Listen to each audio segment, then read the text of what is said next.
Ang Biblia nagtuturo na isa lang ang gawin ng tao para maligtas at napakasimple lang. Unang-una, dapat muna ma-realize ng tao na siya ay makasalanan. At pag na-realize na ng tao na makasalanan siya, it makes him humble.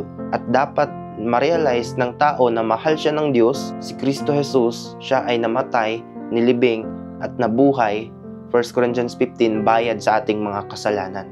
Sabi ng Bible, but God commended His love toward us, in that while we were yet sinners, Christ died for us. Mahal tayo ng Diyos, kaya nga ang Diyos, pinadala niya ang kanyang bugtong anak na si Kristo Jesus, namatay at nilibing at nabuhay, bayad sa ating mga kasalanan.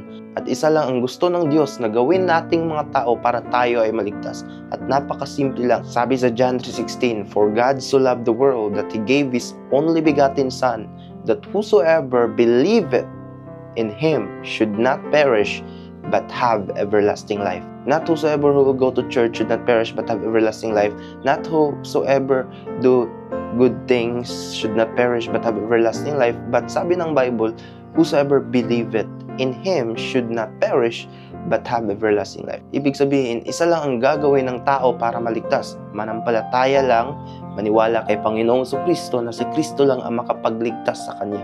Sabi sa Acts 16:31, manampalataya ka kay Panginoong Kristo at ikaw ay maliligtas. Sabi sa Ephesians 2:8-9, for by grace are ye saved through faith, and that not of yourselves, it is the gift of God, not of works, lest any man should boast. Ang kaligtasan sa pamamagitan ng ating pananampalataya kay Panginoong Kristo na siya'y namatay, nilibing, at nabuhay, bayad sa ating mga kasalanan. Alam kong sasabihin ng iba, paano ang mabuting gawa? Ang Bible nagtuturo na tayong mga tao, gagawa tayo ng mabuti para tayo ay bibigyan ng blessings ng Panginoon, para tayo ay bibigyan ng mga mabuting bagay dito sa mundo at reward doon sa langit. So yan ang purpose sa paggawa ng mabuti.